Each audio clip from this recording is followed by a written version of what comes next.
Actually 2017 മുതൽ friends ആണ്. നമ്മൾ ഒരുമിച്ചൊരു ആക്ടിംഗ് വർക്ക്ഷോപ്പ് ഒക്കെ ചെയ്തിരുന്നു. അങ്ങനെയാണ് നമ്മൾ പരിചയപ്പെട്ടത്. നമ്മൾ ഒരുമിച്ച് ചെന്നൈയിൽ തന്നെ ഉണ്ടായിരുന്നു. രണ്ടുപേരും ഒരുമിച്ച് തിയേറ്റർ ചെയ്തുകൊണ്ടിരിക്കുകയായിരുന്നു ചെന്നൈയില്. നമ്മൾ വിചാരിച്ചു നാച്ചുറലി തിയേറ്ററിലൂടെ ആയിരിക്കും നമ്മൾ ആദ്യമായിട്ട് വർക്ക് ചെയ്യുന്നത്. പക്ഷെ സിനിമയാണ് ആദ്യമായിട്ട് നടന്നത്. സോ നല്ല എക്സ്പീരിയൻസ് ആയിരുന്നു. Very very happy about it. ഏത് സിനിമയും നമ്മൾ തിയേറ്ററിൽ പോയി കാണുമ്പോൾ അതിന്റെ ഇമ്പാക്ട് വേറെ ലെവലിൽ തന്നെയാണ്. താങ്ക് യു കുറച്ച് നാളായി ഈ പടം ചെയ്തിട്ട്. അപ്പൊ എനിക്ക് ഫ്രഷ് ആയിട്ട് ഇരുന്ന് കാണുന്ന പോലെയൊക്കെ ആയിരിക്കും എന്ന് പ്രതീക്ഷ ഞാൻ വന്നത്. പക്ഷെ പടം തുടങ്ങി എനിക്കെല്ലാം ഓർമ്മയുണ്ടായിരുന്നു. അപ്പൊ അങ്ങനെ ഒരു ഒബ്ജക്ടിവിറ്റി ഒന്നും ചിലപ്പോൾ ഉണ്ടാവില്ല. ഞാൻ കണ്ട് എൻജോയ് ചെയ്തു. ഇപ്പോൾ ഒരു സാധാരണ നമ്മൾ സ്ഥിരം കാണുന്ന സിനിമകളുടെ മൂടൊന്നും അല്ല. കുറച്ച് ഡിഫറെന്റ് ആയിട്ടുള്ള ഒരു എക്സ്പീരിയൻസ് ആണെന്ന് തോന്നി. സാറിനൊക്കെ നന്നായിട്ട് പെർഫോം ചെയ്തു. ഇനി കാണാനുള്ള പ്രേക്ഷകരോട് it's a fun light hearted സോണിലുള്ള ഒരു പടമാണ്. കുറച്ച് കോമഡി ഉണ്ട്, കുറച്ച് റൊമാൻസ്, കുറച്ച് ഡ്രാമ. ഇപ്പോ കൂടുതലും നമ്മൾ കാണുന്ന ത്രില്ലേഴ്സ് ആണ്. അപ്പോൾ അതിൽ നിന്നും വേറിട്ട് നിൽക്കുന്ന ഒരു പടമാണിത്. എല്ലാവരും പോയി തിയേറ്ററിൽ കാണുക, സപ്പോർട്ട് ചെയ്യുക. Thank you. ഭയങ്കര ഇഷ്ടമായി. നല്ല പടമാണ്. ഇത് നല്ല ബ്യൂട്ടിഫുൾ പെർഫോമൻസുകളുള്ള ഭയങ്കര ഒരു യാത്ര പോലെ ആസ്വദിക്കാൻ പറ്റുന്ന സിനിമയാണ്. നിങ്ങളെല്ലാവരും കണ്ടോ പടം? കണ്ടോ? കാണണം കേട്ടോ. ഞാൻ നിർബന്ധിക്കുക, നിങ്ങൾ ഈ തിരക്കിൻ്റെ ഇടയിൽ പോയി സിനിമ കാണണം.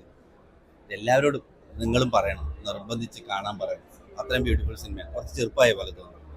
റോഷൻ, സെറിൻ, നന്ദുചേട്ടൻ, പിന്നെ ആനന്ദ്, ഭയങ്കര ബ്യൂട്ടിഫുൾ പെർഫോമൻസുകളാണ്. ഭയങ്കര കിടിലൻ സിനിമയാണ്. ആരും മിസ്സാക്കരുത്. അതാണ് പറയാനുള്ളത്. അത് അതെ, എല്ലാവർക്കും അങ്ങനെയൊക്കെയുള്ള സാധനങ്ങൾ കണക്ട് ചെയ്യും തോന്നും. പ്രത്യേകിച്ചും എൻ്റെയൊക്കെ ഈ സമയത്തൊക്കെ കുറച്ച് ചെറുപ്പമായ പോലെ തോന്നി. എനിക്ക് നഷ്ടപ്പെട്ടത് എന്തൊക്കെയോ സിനിമ തീരണ്ടാന്ന്. ശരി, താങ്ക് യു. ഒരു 96 വൈബ് ഒക്കെ ഉണ്ടെന്ന് എല്ലാവരും പറയുന്നുണ്ടായിരുന്നു. പക്ഷേ കഥകൾ നമ്മൾ പലതരത്തിൽ കണ്ടിട്ടുണ്ട്. ഇപ്പോൾ പാൻ ഇന്ത്യൻ, ഇപ്പോൾ ഒരു പാൻ ഇന്ത്യൻ ലെവൽ ആ റേഞ്ച് എത്തിയോ? Alright, thank you. എങ്ങനെ ഉണ്ടായിരുന്നു? നല്ല പടമല്ലേ? കണ്ടില്ലേ? നിങ്ങൾ ആരും കണ്ടില്ലേ? ഇഷ്ടപ്പെട്ടോ? നിങ്ങൾക്ക് ഇഷ്ടപ്പെട്ടോ? ഞാൻ തിരിച്ചു വെച്ച് അങ്ങോട്ടാണ് എടുക്കേണ്ടത്. നിങ്ങളാ പറയേണ്ടത് പടം ഇഷ്ടപ്പെട്ടോ ഇല്ലെന്നുള്ളത്. നമുക്ക് എന്തായാലും ഇഷ്ടപ്പെട്ടോ. ഇത്തിരി നേരം തന്നെ മൂവി കണ്ടു ഇറങ്ങി. And I have the actress with us from the movie and I just want to have a few words. എങ്ങനെയുണ്ടായിരുന്നു മൂവി? ലൈക്ക് എങ്ങനെയുണ്ടായിരുന്നു? Like how was your experience? Like why should people watch?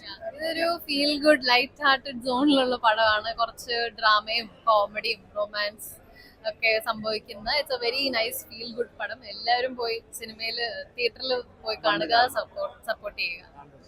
അടിപൊളി. Thanks for time and it was nice meeting you. Thank you. എങ്ങനെയുണ്ട് movie? നല്ലൊരു മൂവിയാണ്. വളരെ estate എക്സ്പീരിയൻസിൽ movie, ഒരു quality മൂവിയിൽ പോലെ. ഒട്ടും ക്ലീശിയ മൂവി അല്ല, ഫോർമുല ബേസ്ഡ് മൂവി ഒന്നും അല്ല. എല്ലാവരും തന്നെ അഭിനയിച്ചിട്ടുണ്ട്. ശരി തെറ്റുകളിലുണ്ട്. നല്ലൊരു റൊമാൻസ് ഉണ്ട് ഫസ്റ്റ് ഹാഫില്. ഇതേ പോലെ പറഞ്ഞാൽ റൊമാൻറ്റിക്. സെക്കൻഡ് ഹാഫ് കുറച്ച് ഹ്യൂമർ ഉണ്ട്. നന്ദിചേട്ടൻ നന്നായി പെർഫോം ചെയ്തിട്ടുണ്ട്. റൊമാൻറ്റിക് കോമഡി ഫീൽ ഗുഡ് മൂവിയാണ്. എല്ലാം കൊണ്ട് നല്ലൊരു മൂവി. യാതൊരു ലാഗ് അങ്ങനെ ഒന്നുമില്ല. എല്ലാം കൊണ്ട് നല്ല മൂവിയാണ്. നല്ലൊരു എക്സ്പീരിയൻസ് ആണ്. തിയേറ്ററിൽ പോയി കാണും. നല്ല എക്സ്പീരിയൻസ് ആണ്. Thank you so much. Hi. നല്ല അഭിപ്രായമാണ് എല്ലാവരും പറയുന്നതെന്ന് പറയുന്നത്. അപ്പൊ സന്തോഷം.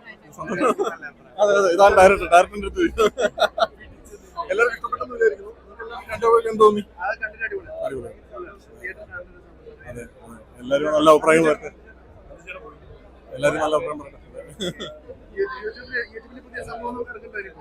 ഇല്ല, ഇപ്പൊ യൂട്യൂബൊക്കെ വിട്ടിട്ട് കുറച്ചു കാലമായി. അതെ. സിനിമ ഇതൊക്കെ രക്ഷപ്പെടാൻ നോക്കുന്നു.